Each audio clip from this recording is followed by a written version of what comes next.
My name's John, and I'm one of the members of the Singapore Alumni community here for Waterloo. It's very exciting to have you. Just finally to introduce this, because David is our kickoff speaker, and I'm so excited to have David kick it off. Singapore is celebrating, the Singapore chapter, its 10th anniversary this year. November is when we did this 10 years ago.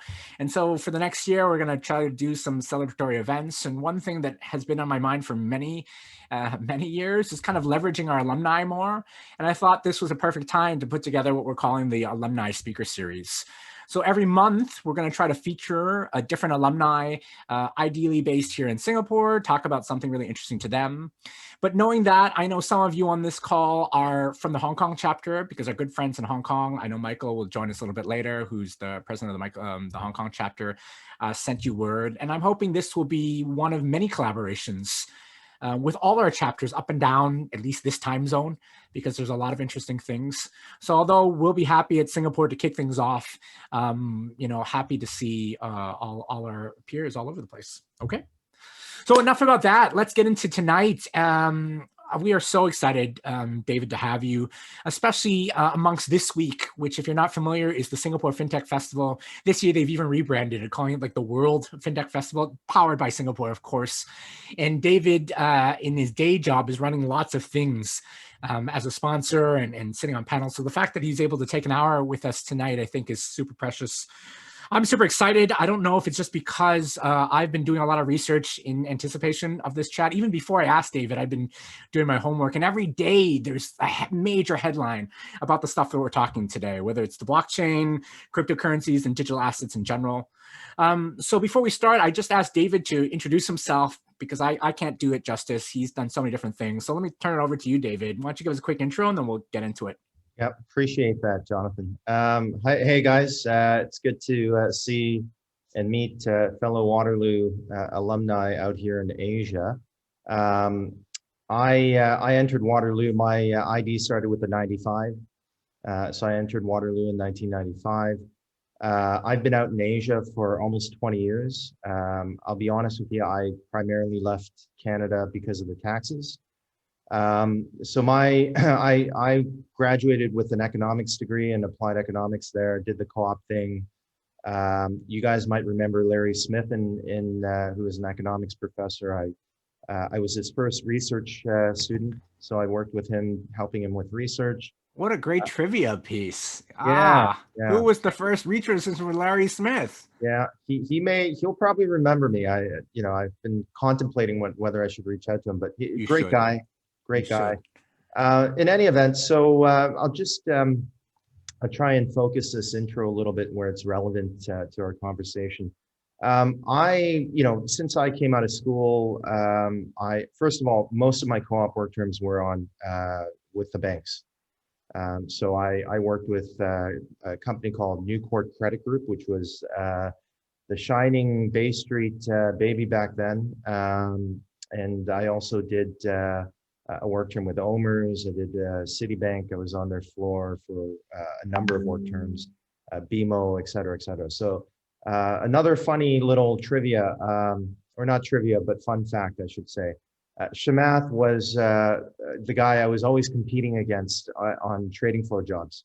If you know Shamath, he's the guy who's famously, just give me 1 second here. Who's famously the guy who worked for Facebook and sort of revolutionized the way that you growth hack by using A/B tests. And yeah, he's a Waterloo guy. I reached out to him. I reached out to him on Twitter, and he actually remembered who I was, which was quite a nice thing. So he's obviously huge now. He's on TV quite often. You guys probably know who he is. He's out in Silicon Valley, runs a fund. I did a lot of work terms with the banks, hated it. So when I graduated after all my work terms, I decided to actually work for Manulife Financial.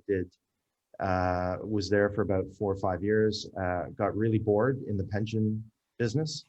I'm sure you can imagine why. I worked in, basically I worked programming JCL, if any of you guys have any mainframe experience. So all the insurance companies, pension companies, they use mainframe still. And because of the batch processing, they had people who were doing mods to JCL. Uh, so I was doing that, really got bored, moved to IBM when IBM had bought PwC's consulting arm. And so I joined them as a consultant. They sent me off to a client in Bermuda, the Bank of Butterfield. I did a project there for about 6 months. And then afterwards, they were like, why don't you just stay? And I said, well, I just got married. And they said, you know, it's a tax-free here. I mean, Canada has high taxes and we pay you in US dollar. And that was when the US dollar was about 1.5 to the Canadian, or I think it was 1.45. So easy sell to the wife. We moved down there, and that was the start of my expat journey in 2003. So from there, I went to Tokyo, worked. I only spent a year in Bermuda. It drove me crazy.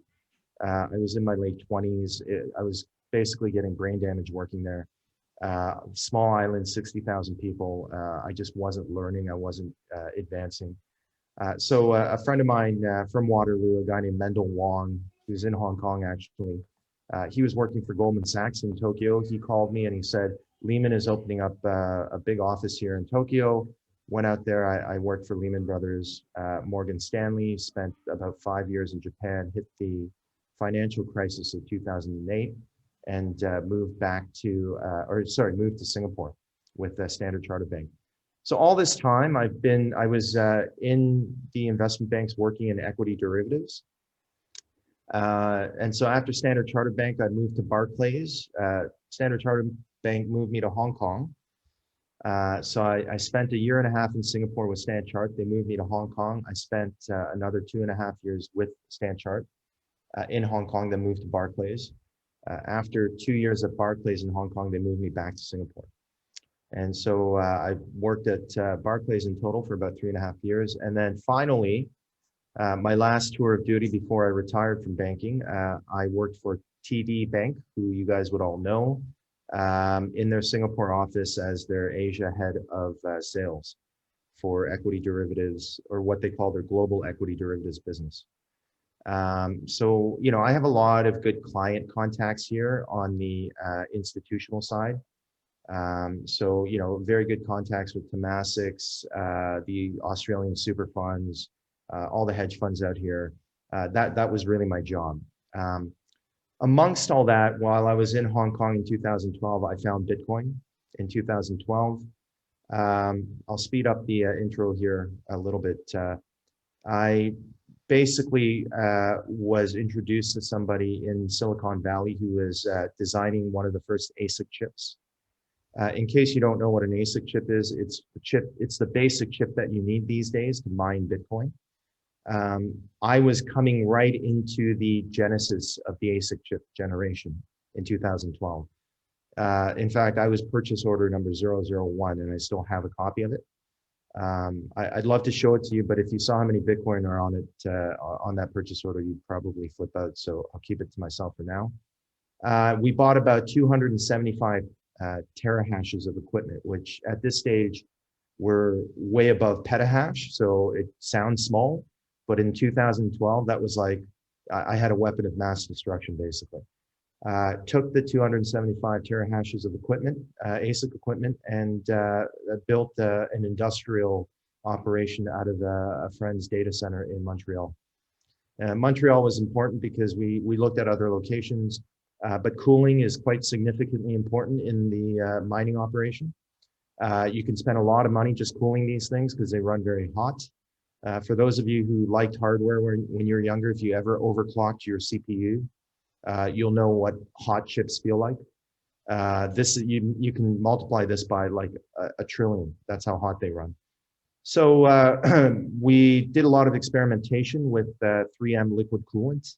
I still have some videos of our experiments where we would drop rigs in and see what would happen into 3M's liquid coolant. It worked out very well. That's when the Chinese started calling me. I was based in Hong Kong. They had heard about my operation. They had heard that we had been experimenting with some new cooling solution. So I got very quickly sort of plugged into, let's say, the Hong Kong, China scene very quickly in the early days. And so I started then feeling the need to build a community. So I founded the Bitcoin Association of Hong Kong. So for those of you who are in Hong Kong, you would have seen a big trolley with a Bitcoin wrapper wrapped around the trolley. You would have seen some ads in front of HSBC. Those are all sponsored in part by the Bitcoin Association of Hong Kong. So I founded that with a few guys who were at the time Bitcoin babies, really, because I was involved quite early. I was mining. And so some of these guys were just coming into the scene in 2013. One of them happened to be Arthur Hayes, who is the founder of BitMEX. And so another guy was Jihan Chu, who's the founder of a fund called Kinetic in Hong Kong. So we formed this group and really just started developing Hong Kong's nascent, actually non-existent Bitcoin and crypto scene at the time.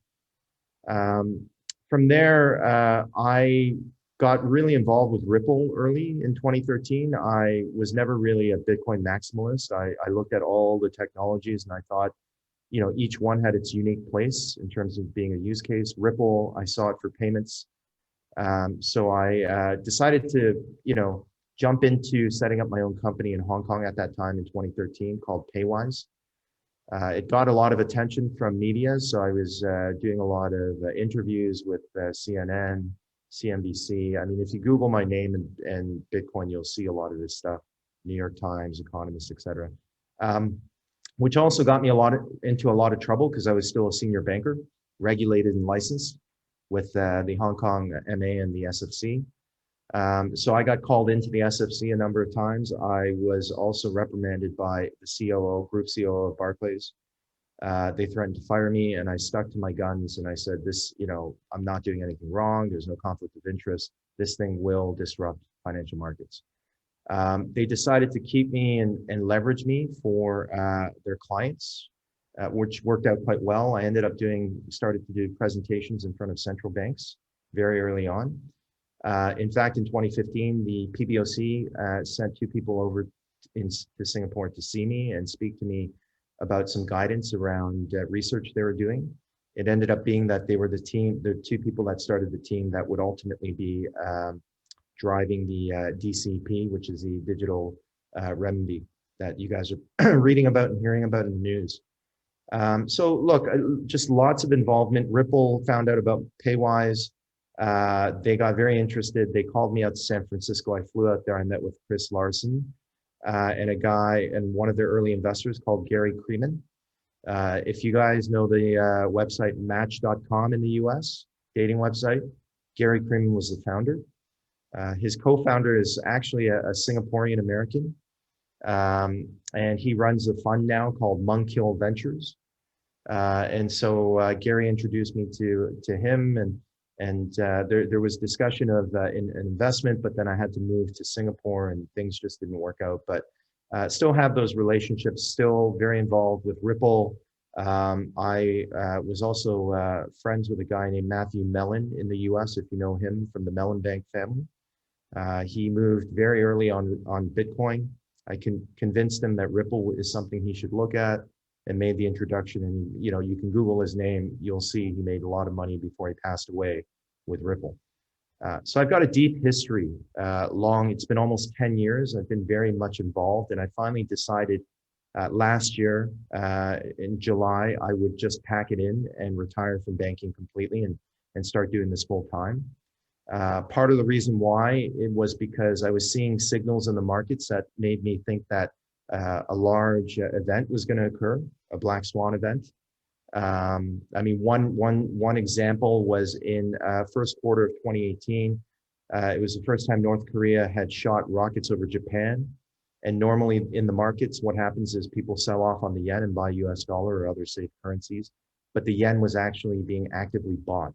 There were some strange things that were happening. And so, you know, and then obviously getting some word of meetings around the next Bretton Woods. And I just felt that something was coming and it was time for me to leave banking and do this full time. So I've left and I currently now am the Asia head of something called the Tezos Foundation. Tezos is one of the sort of larger smart contract, what we call 3rd generation blockchains. So first generation being Bitcoin, second being Ethereum, third generation being blockchains like Tezos, EOS, Polkadot, Cosmos. There's a whole bunch of them. And so my role was to help set up the Asia entity for the foundation and start expanding in Asia in terms of adoption, both at the enterprise level and for developers. And so that's what I've been doing. That was a 11-minute introduction. Hopefully I didn't bore you, but it gives you a good sense of my background and sort of what I've been up to. If it's not evident to everybody now, we have a legend on our hands here, and it's really exciting to have you. I didn't know about the Mendel connection. I worked with Mendel way back when he was a co-op in the consulting thing. So that was just a small world thing. Mendel will tell you how early I've been, jostling him to try and get into Bitcoin. So. Yeah. I would believe it. I'm definitely not a skeptic here. Look, let me give you a couple rapid fired ones so we can give more time for the audience here. But let's start with the most important one, at least on my mind, hopefully on everyone's mind here. Let's start with the Bitcoin, since that's the probably most popular of their. $20,000 a Bitcoin, right? That's where we're pretty much at. Are we going higher? Like what's going on here in the Bitcoin here? Is this just the beginning? Are we going higher? This is just the like nascent? Like give us some thoughts on that one. Yeah, I think it'll go slightly higher. I think we're at my personal view is governments are watching it closer than anyone else these days. And the reason for it is because governments really didn't look at it as a threat in the past, but the only risk they saw Bitcoin as is posing risk in terms of capital flight out of their countries, or for using Bitcoin for sort of nefarious activities. But they weren't going to pay too much attention to it. These days are full on paying attention to it, and I think that's the risk of it going any higher. And if it does, I feel like governments will start stepping in and pulling out the plug for various different networks and liquidity pools for Bitcoin, which will bring the price back down. The main reason for why they would see it as a threat is because they are now all in their own discussions for issuing their own digital currencies. So you don't want to see something succeed that could potentially be a competitor to your own sovereign currency. China is a good example of that, which is why they've been squashing out Bitcoin for a number of years now. But if you're onshore, what you'll hear is that they're strategically allowing certain partners to continue to play quietly.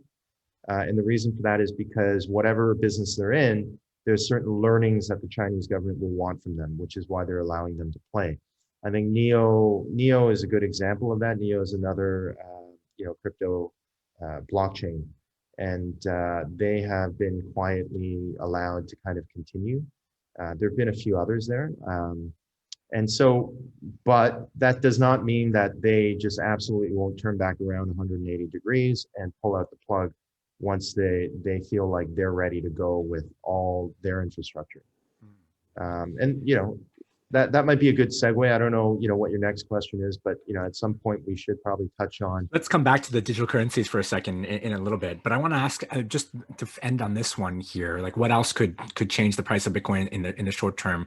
There were some headlines, I think, last week around potentially tax policies coming out by OECD countries about how to handle these things. Is this just a paper exercise, or can they do something about this? I don't think that'll move the needle too much. You might see a bit of a sell-off, but I think what'll really move the needle is there was a news headline recently about how Mnuchin was talking about how before they leave office, they're going to put a regulatory requirement in whereby any wallet held by a U.S. citizen needs to be KYC'd, or it's just going to get decimated.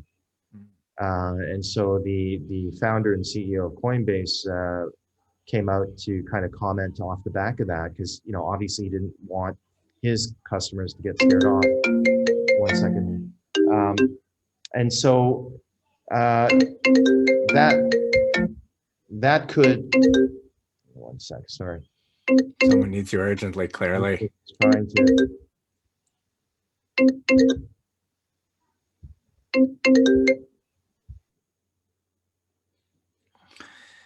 He is in very high demand, as we can say. If you've got questions getting ready, queue me up here. You can throw me in the chat. Give me your hands up. We'll get that in a second. I'm only gonna ask him like one or two more to get to you guys really fast. But this will give us a chance to pause. I'm not sure what your knowledge level is on Bitcoin. If you're still at the early stages, he does lots of these presentations about Bitcoin 101, and he shared a presentation, and I sent it before. So if you want the link to Bitcoin 101 and Blockchain 101, David has a whole nice little intro presentation. So we're getting into a little bit more of the juicier stuff. Yeah. Let me get to the next one now that I have you back here. Future of crypto in general. I mean, we talked about Bitcoin. That's obviously the most popular implementation here. But as we look into the next, I think you call it the third generation. There are some, famous names out there going in, like Ethereum 2.0. And if you're not familiar with Ethereum, it started by Waterloo alum Vitalik Buterin, class of 2014, and he's speaking at the Singapore FinTech Festival. Facebook has their own coin that's coming. They've just rebranded from Libra to DM, and I just read this yesterday. The German finance minister called the rebrand of Facebook "wolf in sheep's clothing." That was the quote there. And other things like poker players now. I'm a little bit into the online poker scene. They are asking for payouts to be in Bitcoin now instead of hard cold USD. So tell us a little bit about what you think about the future of crypto in general. Yeah, look, I mean, the CEO of Standard Chartered Bank the other day, as a part of his speech during the Singapore FinTech Festival, said, "Cryptocurrencies are here to stay." I agree with him. Obviously, I'm very bullish in this whole arena. And I can tell you a little bit of my, economic and political reasons on why I'm bullish. It's not just a passion play. I mean, obviously it started out as that, but as I was, falling down the rabbit's hole, I saw more and more why this is so important. One of the key elements to this is, especially as we start bleeding out this technology into government, into the realm of government, right? As one example, there's also the financial institution use cases, and even academic, but let's use government as an example. It costs, and this is not a number that I've made up. MasterCard had written a research report a number of years ago where they looked at the cost of printing money. Printing money costs governments 1.6% of their GDP.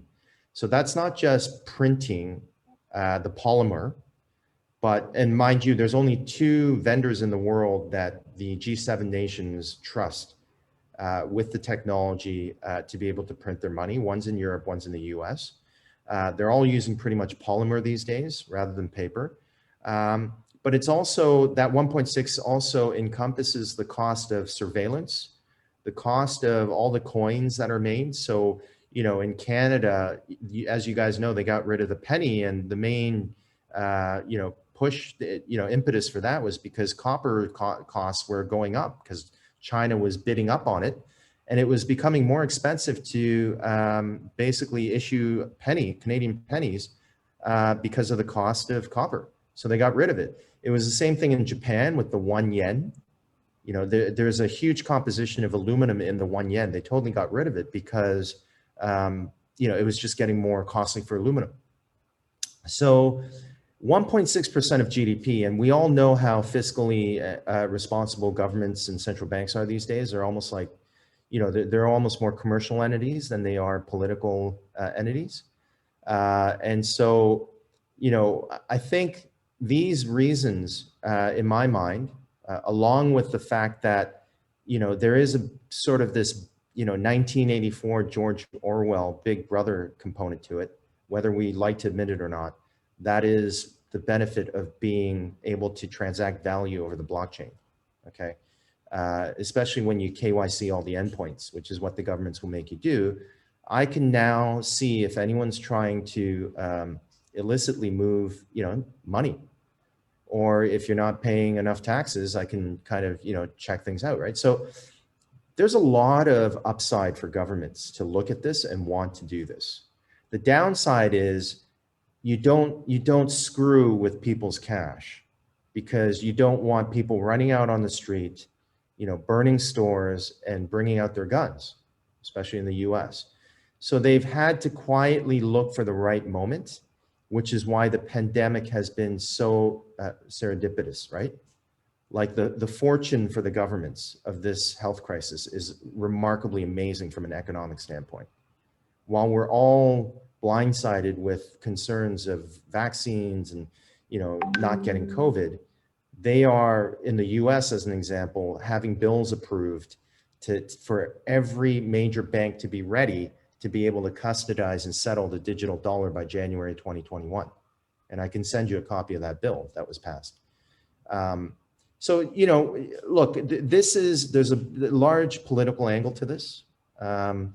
There's also the fact that when, like the central bank of, the Bank of England, they were kind of the initiators of really looking at this about 5-6 years ago.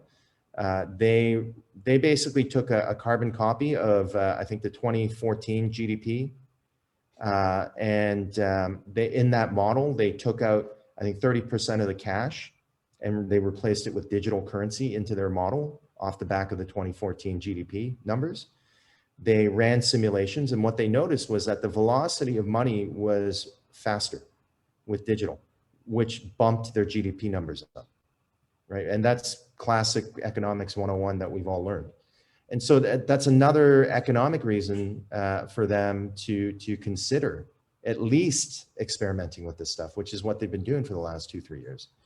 And I can tell you this not because I've been reading headlines, because I literally have been doing presentations at Barclays, as well as TD, who has a big portion of their client base with the central banks because of their high credit rating and large balance sheet. The banks, central banks trust TD with a lot of their cash. So those are real legitimate reasons for them to get involved, and they are getting involved.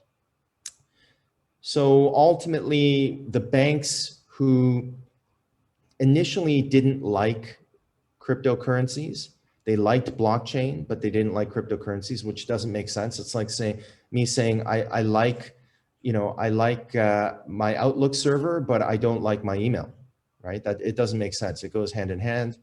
But it was all political for them as well, because if they had liked blockchain and they had liked digital currencies that sit on top of blockchains, what they would effectively be doing is shooting themselves in the foot, because the way that they have purposely architected the banking railway is, Canada has their own payment railway. So if you send money between two Canadians from Calgary to Halifax, it'll happen pretty much quickly and for free.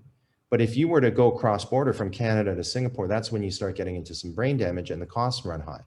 And the reason for those costs is because you have to go from a Canadian banking network called Interact, and then you have to get to Nets in Singapore, right? Now, or the Union Pay network in China. The only way you can make that hop is if a global intermediary bank, either Citibank or HSBC or one of these global intermediary banks, sits on top of those two networks and allows you to use them as a toll.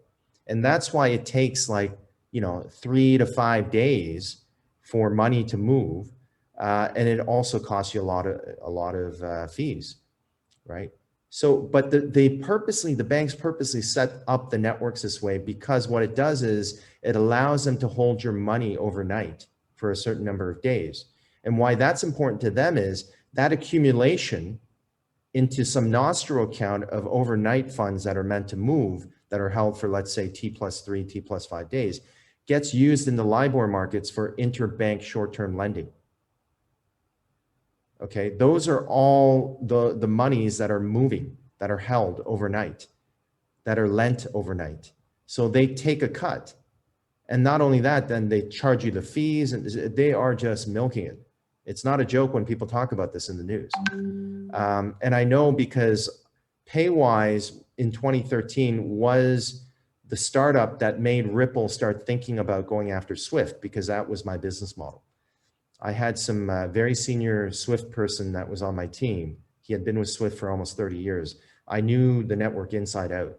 And being in banking, I had also seen how the settlements and custody costs worked out and FX spreads. And so really now they're forced by the central banks to participate, because if the central bank's saying, look, I'm going to issue a digital renminbi or a digital dollar, JP Morgan or, you know, HSBC or Bank of China, you better figure out how to settle and custodize this, right? So they've been forced to start to accept it. So that, sorry, Jonathan, that's a long way of me explaining why I think this thing's going to be around for a while. And I think that's a good one to end my side questions, and let's open up to the floor. David, you were keen to ask a question. David Lai to David Shin. So why don't I give you, David Lai, the first question to David.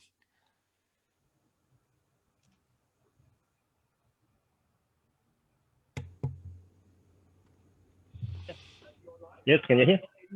Perfect. Yeah, perfect. Yes, thank you so much for David to give us a talk at your spare time, and very resourceful knowledge given up. A few questions that I would like to ask David's opinion would be, it has been saying that the PRC has been actively developing blockchain and digital renminbi programs in the past years. Unlike the Bitcoin, it is said that the e-renminbi is allegedly to be supported by the central government. So the question are, number one, how do you see such development in the PRC will affect the economy and business model in the PRC internally and the rest of the world? And the second question is there any official or reputable e-renminbi investment schemes in the present market? And would it be the opportune time to participate in any of these schemes? Thank you. Yes. So I think in summary, the first question was about the DCP, the digital renminbi, and sort of, you know, what I know about that or what I think. And then the second is about investment participation, just broadly speaking. Okay, so the first one, you know, it's a very interesting question. I'm actually, and for the interest of, just before I jump into this, I need to put out a disclaimer. I can't go into certain levels of detail. So if I sound like I'm talking around something or vaguely, it's because I really can't go into certain detail, but I'll try and tell you as much as I can, and yes, understood. And what I know. So I'm actually involved. So there's the Tezos side of me where I work on things for my day job with Tezos. But having been sort of very much out there in the public as a senior banker who's been really pounding the table with this stuff, I get asked to take a lot of meetings, and I get asked to advise and consult on a lot of different things. I mentioned to you that the PBOC had sent a few people in early 2015. Through that time, what I've learned is that they would be issuing a digital renminbi, which everyone is now aware of, but that they would be dispersing this through their One Belt, One Road strategy. Okay. Now, let's park that aside for a second. One of their biggest goals for the next 5 years, as you know, China, they work on 5-year sprints, so to speak, 5-year plans, is to de-dollarize. Okay, they want to get off US dollar as a global currency. Yeah, I think so. So they have taken the initiative to negotiate with certain countries to directly deal in renminbi. For instance, recently with the Indonesian government, they will no longer meet in the global financial market in terms of trade through the US dollar. They'll settle everything directly with renminbi. That was a huge, huge piece of news that came out. With the RCEP, which you all read about recently, which I don't know what your thoughts are on it, but man, I was really happy to hear about that. And I'm super excited. You know, I think China will bring their influence as they normally do, and they will want any of the members in RCEP to consider, you know, trade with China vis-a-vis settlement using digital renminbi. Okay, not the US dollar. Okay. So what I'll say is I'm involved in some work with a gentleman who is a professor at Fudan University. He is also he sits on a national think tank that the government of China goes to get advice on forming policy for things like blockchain, AI, fintech, etc. Okay, so any policy that gets embedded into the national level, that might impact, let's say, Alipay or UnionPay, it would have gone through this think tank. So there's two parts to the digital renminbi strategy. There's the local strategy, and that's been pretty public in terms of what they've announced, but also in terms of the pilots that they've been running. They're running one in Shenzhen at the moment. I'm sure you've read about it, and they're all going well. But they've been a little bit more coy about their internationalization strategy, which for obvious reasons you can understand why. So it's the internationalization part that I'm deeply sort of involved with. That will, basically involve interactions with Europe to get that corridor going. But it is a big plan for China, okay? The other thing to consider here is, as I mentioned earlier, you can't really just talk about email and not talk about the server that it lives on. So, as much as you can talk about DCP, you need to talk about the blockchain that it's going to be, using. And so China, off the back of President Xi's big announcement last year in October about them going nationally into blockchain, a project or an initiative called BSN came out. Okay, and you can Google BSN and China, you'll see BSN China blockchain. You'll see that.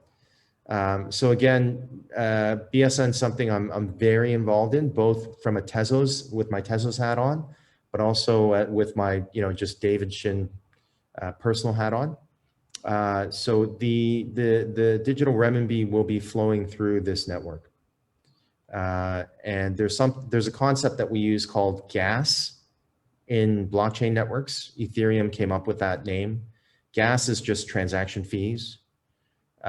In the BSN, transaction fees won't be some native blockchain token. It will be the DCP.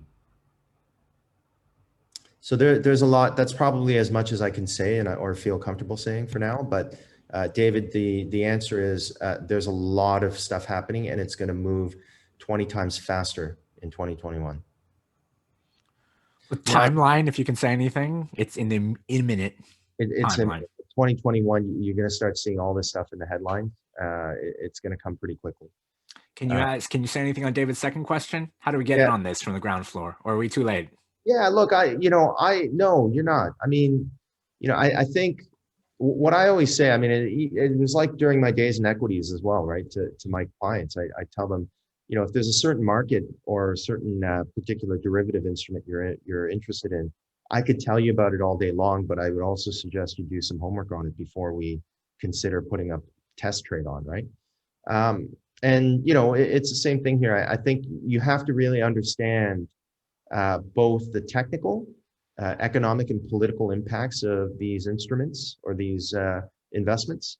And once you do, and if you have a thesis that you think can work, that fits into your overall macro strategy of how you invest, then by all means, then then get into the next level and look at the various different, I would say, higher liquid crypto assets, which would be your top 5: Bitcoin, Bitcoin Cash, BSV, Ethereum, and Ripple, and see which one you'd feel comfortable, putting a small amount of investment into, and build from there, right? So, I've got a friend named Patrick here in Singapore who runs a private equity fund, and it was the same thing. He was willing to lose up to 25,000 US.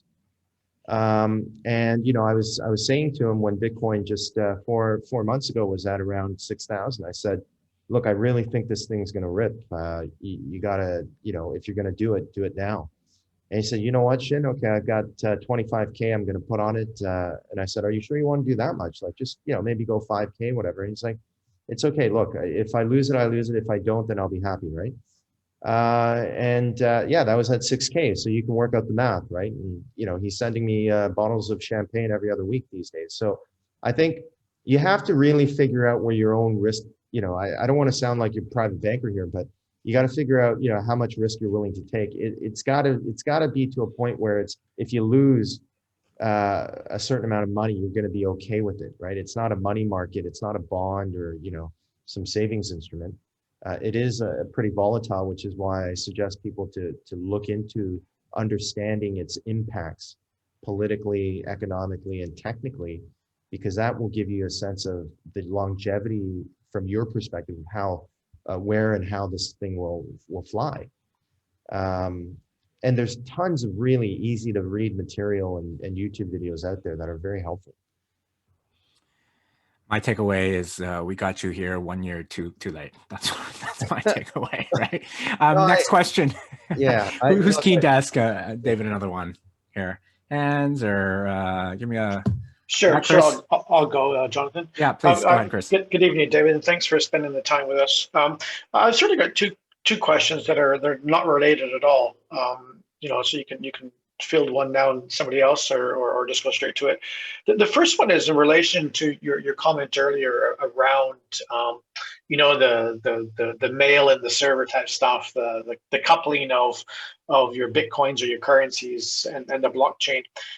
For a number of years, I've been involved in the angel side of the business, the VC side of the business, and there tends to be, you know, in my observation over this past, let's say 18 months, a number of more and more companies on the investment side shying away from blockchain-based startups, you know, not investing so much as they used to, which I tended to believe, perhaps based on other people's opinions, that this was because of the link between your coins and the blockchain, whereas, you know, they were afraid that the blockchain was sort of that dirty word. So that, you know, what's your view on that is the first one. The second question is, you mentioned earlier also about Ethereum being like version 2 type stuff, and as you move forward, the next version will come out and stuff.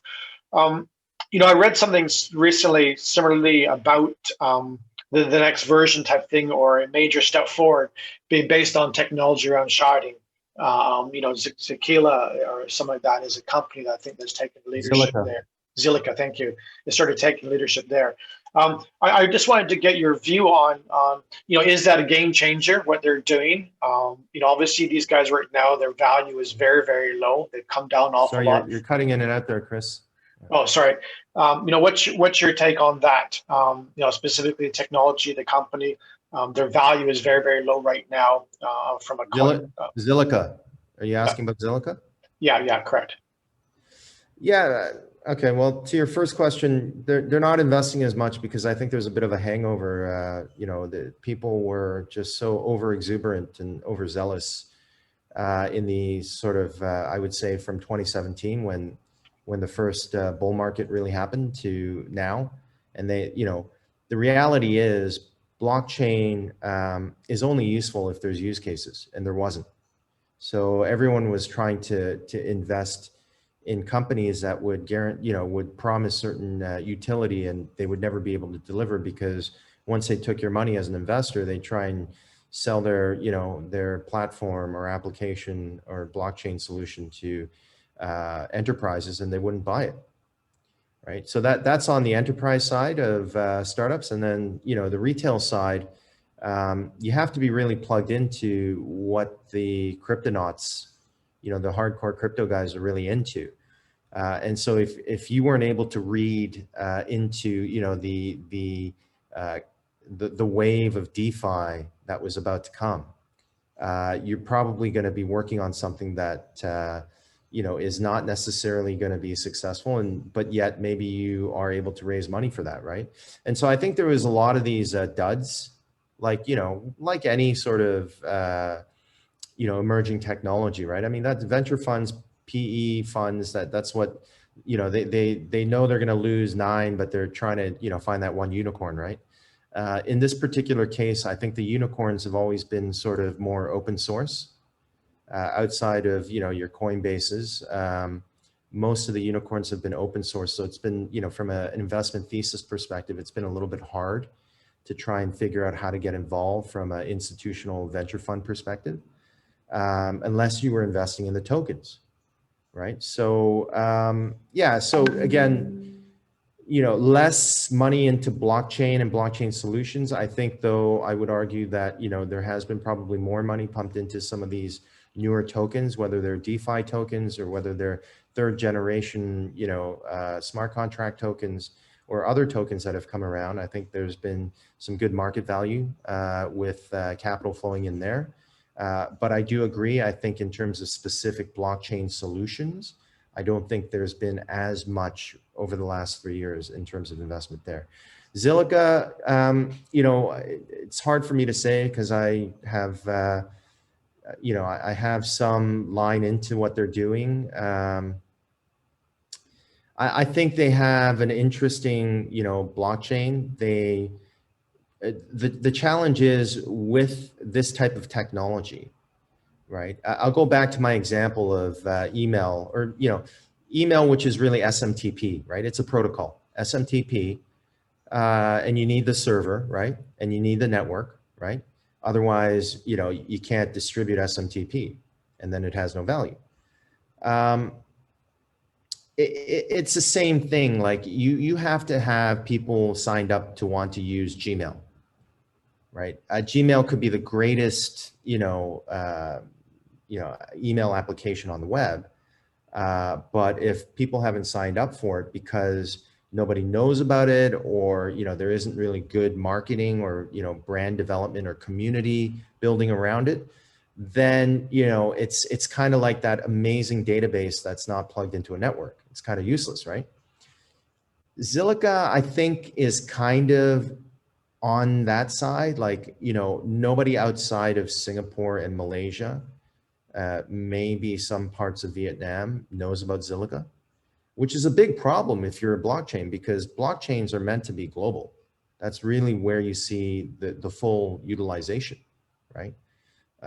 You know, it's not really, it doesn't capture a lot of value if you and your neighbors, you know, sharing a piece of information and it's just you and him, rather than you sharing it with the whole community, that there's, you know, some, you know, that Crime Watch basically only works when you share it with the whole community, not just with your neighbor, right? So that, I think that's a challenge with Zilliqa. I think, you know, they were burning a lot of money because, you know, some of some internal politics there, but the tech itself is quite interesting. It always has been.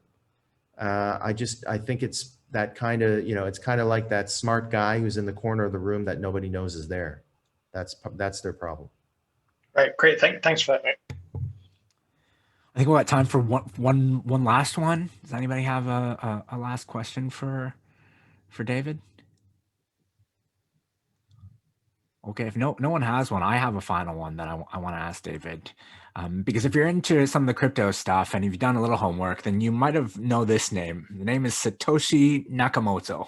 He is the legendary creator, I think, but nobody really knows who he is. There's lots of theories. There's lots of conspiracy. I mean, there's some great stuff. If you go into reading, go check out the stories here. But I want to ask the legend himself, Satoshi Nakamoto. What can you tell us? Do you know who this guy is? You know? Well, you know, I'll be honest with you. I don't know. I don't really put much value on knowing. You know, it's kind of like, you know, the really good bottle of wine that I have in my, you know, wine fridge. I read the label. I have no idea what part of France it's from. It tastes amazing, and that's all I care, right? And so I take a similar view, but you know, want some comments there, I think, that are quite interesting for people who are curious. My personal view is, I think Satoshi Nakamoto, whatever he is, it's a lot deeper than what's on the surface. If you take a look at, you decompose Bitcoin and the blockchain, the whole thing is wrapped up in SHA-256 encryption. And if any of you guys are into cryptography, you'll know that it was the NSA that created SHA-256. So for some Japanese dude named Satoshi Nakamoto to know how to play around with SHA-256 like he did and architect what he did, that would be a hard pill for me to swallow. So you can kind of deduce what you want out of that, but if I was a betting man in Vegas, I'd bet that this is bigger than just some Japanese guy named Satoshi Nakamoto. The timing is also quite interesting. Having it being, his white paper being released right off the back of the financial crisis in 2008, which is in fact when they started the printers and really started printing money at sort of hyperspeed. And then just to fast forward, to be where we are now, 10 plus years later, where all that hyper printed money is creating large inflationary pressure. And Bitcoin being a deflationary asset, it's just the whole story itself from beginning to end is quite interesting, right? And then all of a sudden, governments are now looking at, Bitcoin, which was always meant to be a social experiment, by the way, as something that they can now industrialize, taking that code and making it into something that could be a sovereign currency. It's all interesting, and it's made for movie kind of stuff, but this is a reality that we're looking at, and yeah, that would be my answer. Thank you so much, David. On behalf of all the alumni here, it was so fascinating to hear you. Honestly, an hour goes by so fast. I think we could have easily gone on for another hour. So hopefully we can invite you back sometime in the future to get your next hot take on this. Just to let everybody know, this is the kickoff, December, and we're going to try to do this every month. In January, date and time to be determined. But we've lined up our next speaker. Her name is Lily Chia. She's the VP at UOB around automation, analytics, and AI. So we're going to get her takes on, AI, what's really going on in the banks right now and beyond, and what's the next thing that's not down the road, but like about to hit when it comes to real applications of AI, machine learning, all that good stuff, RPA, etc. Okay, so watch out for that kind of stuff. So until then, I hope you stay safe, regardless of where you are.